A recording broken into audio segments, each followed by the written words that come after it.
Hello tout le monde, donc aujourd'hui nous allons continuer toujours la correction sur la série d'exercices les barycentres. Sans plus tarder, nous allons attaquer l'exercice 3. Ici on nous dit soit A et B deux points distincts, pour quelle valeur de K le système S1 admet-il un barycentre.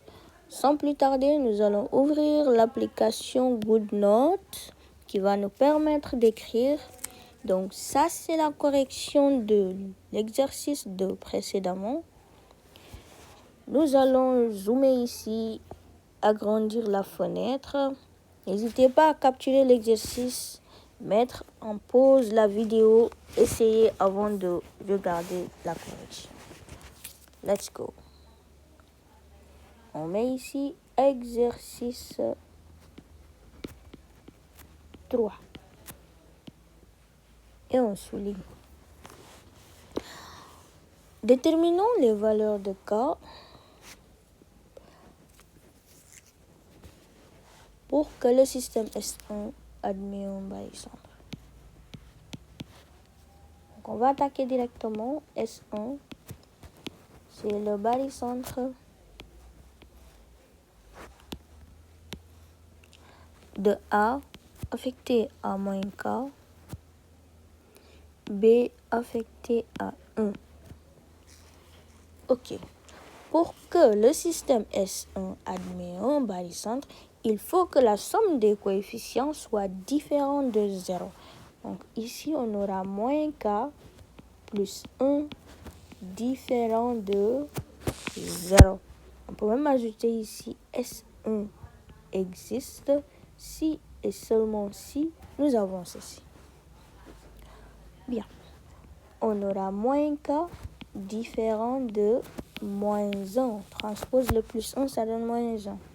Ensuite, K doit être différent de 1. Ça, c'est la condition. Deuxième question, on a répondu à la première question. Nous allons répondre à la deuxième question. La deuxième question aussi, on nous demande pour quelle valeur de K le système S2 admet un barycentre. Donc S2, c'est aussi le barycentre de quoi? C'est le barycentre de A moins K et B moins 1. On va dire S2 existe si et seulement si quoi moins K moins 1 différent de 0. On aura moins K différent de 1. Donc K est différent de moins 1. Bien. On peut encadrer ces deux valeurs trouvées au niveau de la question 1 et de la question 2. Donc ça, c'est la deuxième question. Bien. Troisième question, soit G le barycentre du système S1 et H le barycentre de S2. Exprimez AG, AH et GH en fonction de K et AB. On va continuer. Troisième question. Pour la troisième question, on dit quoi? Donc G sera le barycentre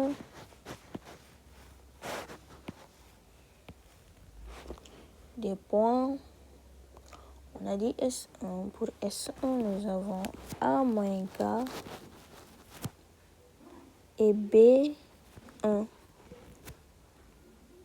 Ok.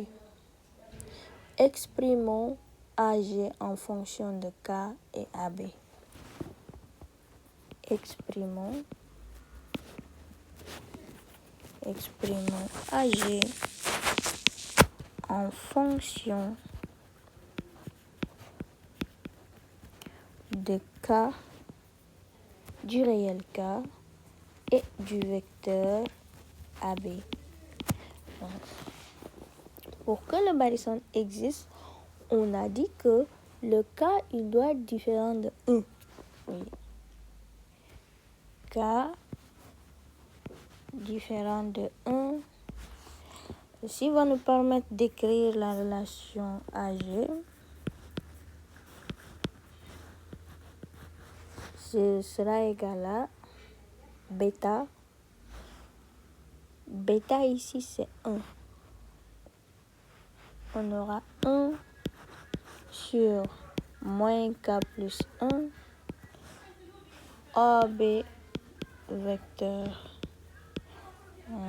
Voilà, on a exprimé AG en fonction de K et de AB.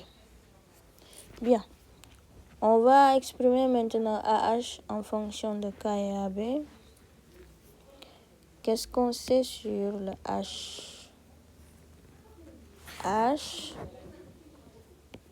c'est le barycentre du système S2. H, c'est le barycentre du système S2. A affecté à moins K, B affecté à moins 1. Ici, le K, il doit être différent de moins 1. On aura AH vecteur, c'est moins 1 sur moins K moins 1 AB. Vecteur, on peut aller plus loin en simplifiant les signes négatifs.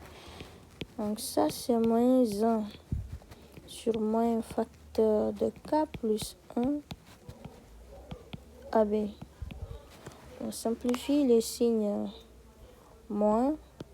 On aura 1 sur K plus 1 AB vecteur. Donc ça, c'est H en fonction de K et de AB. On a exprimé AH, on a exprimé AG. On va maintenant exprimer quoi? GH. Exprimons GH. Exprimons GH en fonction de K et de AB. Bien. GH est égal à quoi? GH vecteur, c'est GA plus AH. GH vecteur, d'après la relation de Charles, c'est GA plus AH vecteur. Or, on connaît AG. Or, AG vecteur, on vient de trouver que c'est 1 sur moins K plus 1 AB vecteur. Et AH vecteur, c'est égal à 1 sur K plus 1 AB vecteur. Bien. Si AG égale à 1 sur moins K plus 1 AB vecteur, on peut dire que AG c'est égal à moins GA. GA aussi, c'est égal à moins AG. Dans ce cas, que devient GA? On cherche GA. On aura moins 1 sur moins K plus 1 AB vecteur. Bien. Je vais prendre le moins qui est au numérateur et le multiplier au dénominateur. On aura toujours GA vecteur 1 sur K moins 1 AB vecteur. Donc, je vais encadrer les deux là. les deux relations qui sont là, GA vecteur et AH que nous allons utiliser. Je reviens ici sur le GH. GA, on a dit que c'est 1 sur K moins 1 AB vecteur plus 1 sur K plus 1 AB vecteur. On va factoriser par AB. On aura 1 sur K moins 1 plus 1 sur K plus 1 facteur de AB vecteur. Bien. Et là, on va réduire au même dénominateur. Si on réduit au même dénominateur, pour réduire au même dénominateur, c'est un produit croisé. Je vais prendre ça, multiplier ici, multiplier là, ensuite multiplier les deux ensemble. On aura 1 fois K plus 1 qui va nous donner K plus 1. Ensuite, 1 fois K moins 1 qui va nous donner plus K moins 1 divisé par K moins 1 facteur de K plus 1. Voilà, tout ça facteur de AB vecteur. On a plus 1 moins 1, c'est 0. Donc il nous reste 2K. En bas, nous avons la formule A moins B facteur de A plus B. On aura donc K au carré moins 1 facteur de AB. Donc on va écrire ça au propre. On aura GH vecteur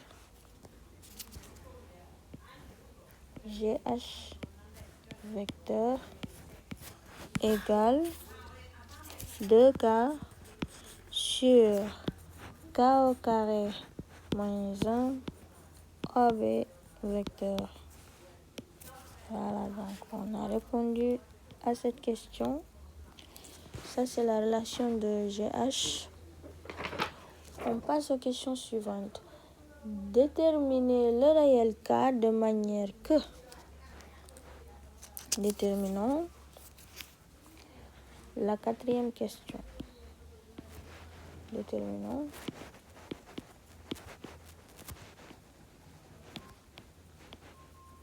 le réel K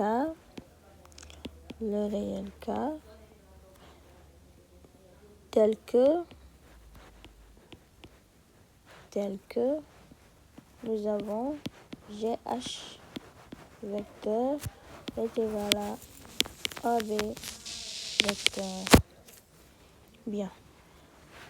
GH est égal à AB. GH est égal à AB. On vient de dire que GH c'était égal à quoi? GH c'est 2K sur K carré moins 1. 2K sur K au carré moins 1 AB vecteur. Ceci est égal à AB vecteur. Donc, pour que ça soit égal, il faut que le 2K sur K au carré moins 1 soit égal à 1. Naturellement, on peut diviser ici AB par ce AB. Si on divise, on aura 2K sur K au carré moins 1 est égal à AB vecteur sur AB vecteur. Et AB vecteur sur AB vecteur, c'est égal à 1. D'où cette relation. Ok. À partir de là, on va faire produit des moins égale produit des extrêmes. Le dénominateur de 1 ici, c'est 1. On fait ce produit croisé. Bien. On calcule, on aura 2K. 2K est égal à K au carré moins 1. Donc, on va ramener le 2K de l'autre côté. Ou bien on ramène K carré moins 1 de ce côté-là. C'est pareil. On aura K au carré moins 1 moins 2K qui est égal à 0. On ordonne tout ça, on aura K au carré moins 2K moins 1. Ceci est égal à 0. Et ça, c'est une équation du second degré. Il faut calculer delta, le discriminant delta. Bien. Si le coefficient A, c'est 1, le coefficient B, c'est moins 2, et le coefficient C, c'est moins 1. Si on calcule delta, donc on va anticiper pour certains élèves qui n'ont pas encore fait l'équation du second degré. Pour delta, la formule, c'est B au carré moins 4 AC. La valeur de B, c'est moins 2. Le tout au carré, moins 4 facteur de A, c'est 1. Et C, c'est moins 1. On aura moins 2 au carré, ça fait 4.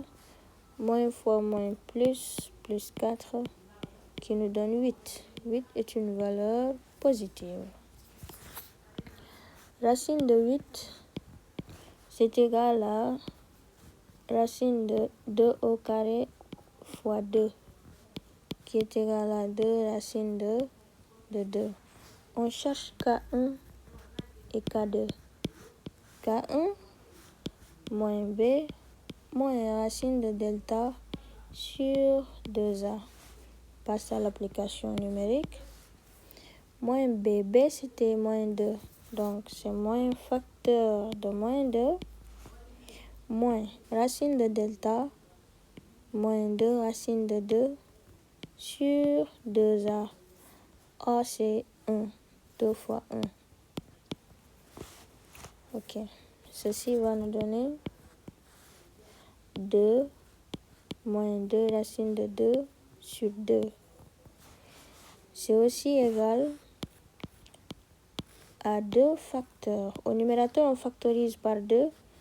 Il va nous rester ici 1 moins racine de 2 divisé par 2. On simplifie les deux.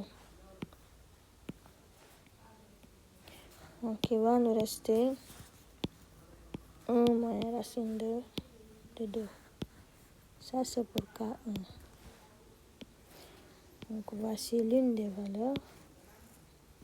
On va chercher la deuxième valeur. Pour chercher la deuxième valeur, K2, la formule, c'est moins B plus. Donc, la seule différence, c'est le signe qui est au milieu.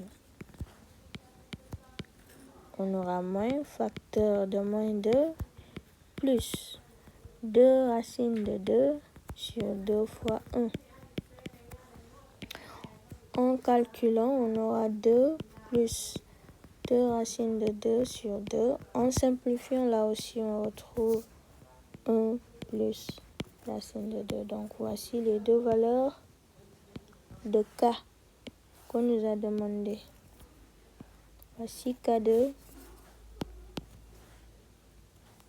et voici K1.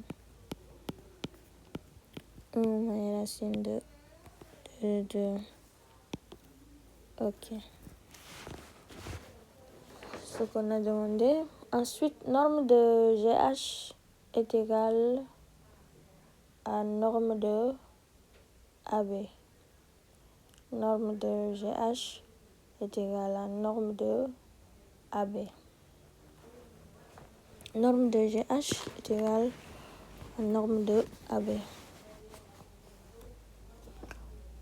Pour ça, c'est quelle question encore? Le petit b. Petit b, nous avons norme de GH vecteur est égale à norme de AG vecteur. Et là, on nous a demandé de déterminer le réel K. Ok.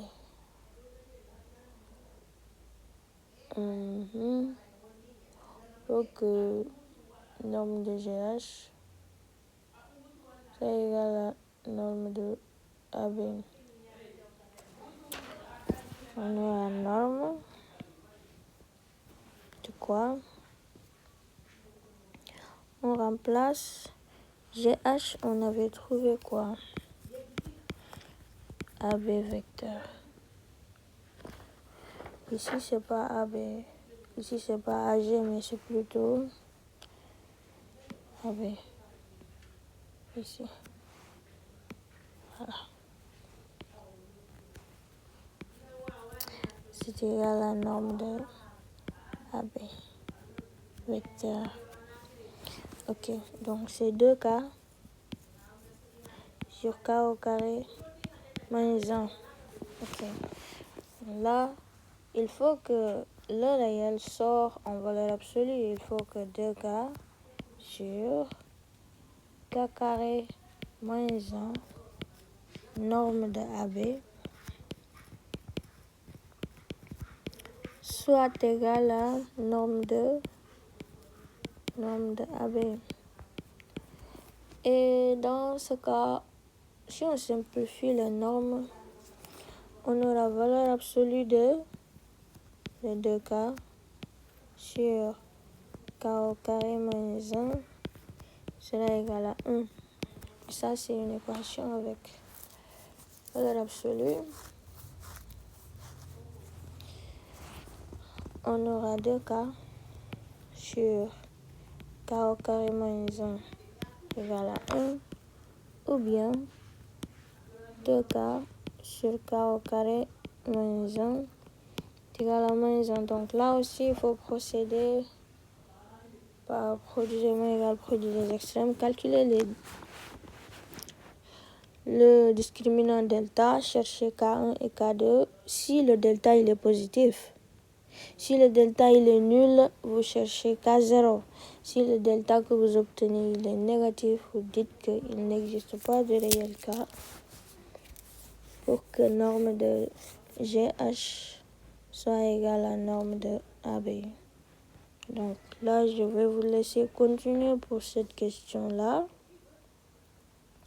La 5e question nous demande de construire G pour que K soit égal à 2 et AB égal à 2 cm. Donc, pour la construction,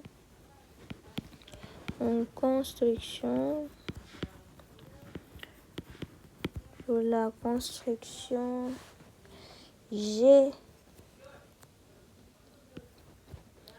pour K égale à combien de AB 12 cm. Donc ça c'est énorme. En termes de construction, c'est un peu compliqué. En termes de distance. Mais on va voir. On va juste déterminer ça. Donc si K égale à 2, si on remplace ici, K égale à 2, on aura quoi? Dans l'expression de GH, on a GH plutôt qui est égal à 2K sur K au carré moins 1. Si on remplace K par 2,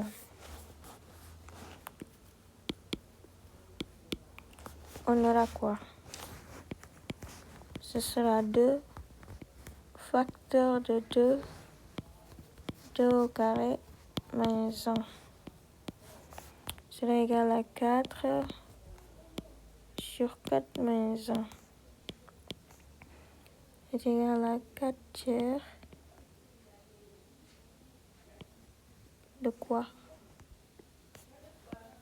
De AB vecteur. Voilà. Donc GH est égal à 4 tiers le AB. Voilà, faudra construire un segment AB, construire le point H, ensuite construire le point G. On peut utiliser cette relation ou bien on utilise l'autre relation. On sait que aussi AG vecteur, on avait trouvé quoi? AG vecteur, c'était égal à... Non, je remonte en haut pour trouver AG vecteur. AG vecteur, c'était égal à 1 sur moins K plus 1 AB vecteur. 1 sur moins K plus 1 AB vecteur. En remplaçant ici K, on aura 1 sur moins 2 plus 1 AB vecteur. Donc là, on aura 1 sur moins 1 AB vecteur. Donc AG vecteur est égal à moins AB.